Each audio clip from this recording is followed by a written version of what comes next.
උන්ට ඒ අය හම්බ වෙලා අපට පාඩුවේ ඉන්නත් නෑ රෙද්ද. දෙයියෝන්ටම පේන්න ඕනේ මේවා. रुको जरा सबर करो.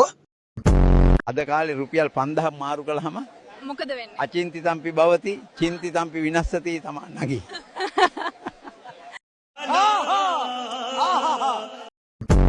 හනිකට ගේ ඇතුලේ තියෙන දත් කුට්ටම අරන් වරේ. අම්මා තාම බත් වෙලා නැහැනේ සීයේ. බත් කන්න නෙවෙයි යකෝ. අර එහා ගෙදර සුමනාච්චි එළියට එවිත් ඉන්නවා. එයා එක පොඩ්ඩක් hina වෙන්න.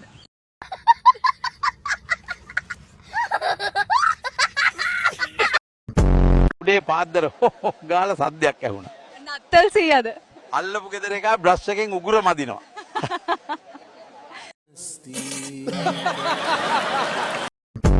අපි වැරදි. නැති කුක්කු රසයි කිය බොද්දි අපිට හිතන්න තිබ්බා.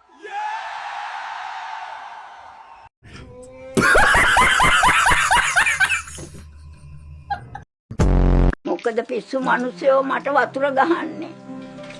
මම ඔහේගේ අම්මටයි තාත්තටයි පොරොන්දුවක් වුණානේ. ඔහේ මොකද්ද අපේ අම්මටයි තාත්තයි උණු පොරොන්දුව? මම පොරොන්දු වුණා ඔහේව හැමදාම මලක් වගේ බලා ගන්නවා කියලා. ඔව් මේ වන විට ගාල්ල ප්‍රදේශයට මහා නියගයක් පැමිණ තිබෙනවා. දැක්කනේ මොවුන්ගේ පුකවල් පවා ඉරිතැලී ගිහින්.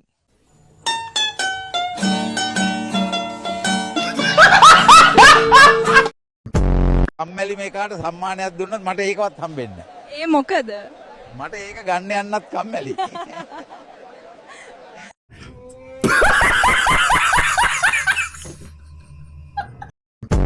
කුසල් මෙන්ඩිස්ද? චරිත් අසලංකද? පියුමි හංසමාල්. මොකද්ද කිව්වේ? එද මහත්තයෝ දෙකට පුළුන් ගහන් ආවේ.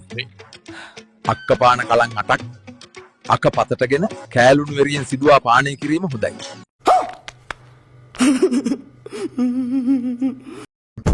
මහත්මයා මේ වගේ තත්වයක් එක්ක රාජකාරියට වාර්තා කිරීමට සිදුවීම ගැන මොකද හිතෙන්නේ? මම නොගිහින් කොහොමෙයි. මම ඔකපතන විද්‍යාලයේ ගණන් සර්. අපේ අප්පොච්ච දොලේ මාළු ගහන මදි කියලා මාව මේකේ බස්සලා තිබ්බ බං. මාළු සරමාස්සේ ජෝගි නටනෝ. යකෝ ඉන්න බෑ මේකෙන් රෙවෙයිද මන්දා.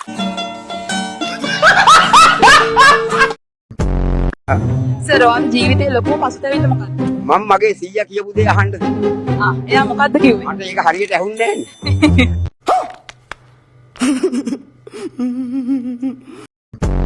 ඉස්කෝලේ යන්න කොයි වෙලේද තාම රස්තිය ආදුවේ? නැගපන් ගුටි නොකා. අපෝ අපේ ගෙදරින් කියලා තියෙන නාදුන්න මිනිස්සුන්ගේ වාහන වල නගින්න එපා කියලා. ඒ යකෝ උඹට ඒ පාර මම තාත්තා කියලාත් අමතකද? ඉතින් එදා කිව්වේ මම තාත්තා කියන එක අමතක කරපන් පුතෝ. ඔය විභාගේ ෆේල් වුණොත් කියලා.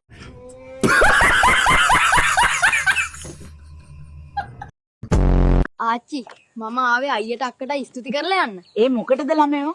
මම රෑ පාඩම් කරනකොට මේ අයියයි අක්කයි තමයි අත්පුඩි ගහලා දිරිමත් කරේ.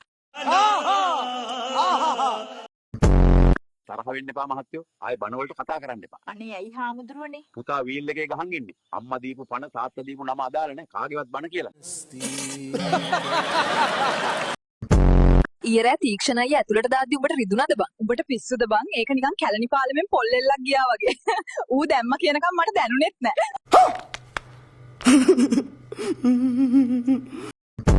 ඕක කරන්න එපා මෝඩ මිනිස්සු. ඕක උගුලක්. ඒ මිනිහෝ මොකද ඔය ටීවී එක දිහා බලන් උගුලක් ගගා කෑ ගහන්නේ? මම මේ අපේ වෙඩින් සෙරමනි එක බලනවා.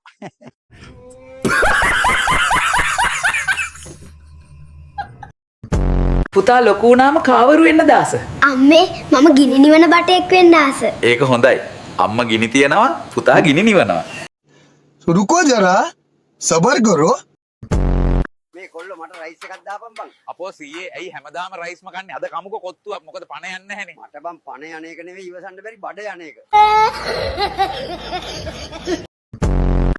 සිංගල් අයට ඔයාලට දෙන්න තියෙන උපදේශ මොකක්ද? උඹට 35 වෙලක් තාම සිංගල් නම් එක්ක ඇඳ ළඟට ටැප් එකක් දාගනින් නැත්නම් 45 වුණාම වෙඩි තියාගන්න. समझ रहे हो? समझ रहे हो आप? ලහිරු ලැට් එක ඇතුලේ තෝ බීඩි බොන්න නැතුව එළියට වර. මට දැන් රෙවෙන්න එන්නේ. ඒ කොහොමද බං ඔබ මැරුණේ? අඩෝ ෆ්‍රී ෆයර් ගහපු මං යුද්ධෙට ගියාට පස්සේනේ කිව්වේ. මේකේ වෝල් නැහැ කියලා. එනිමියා ගැහුවානේ ඔළුවටම.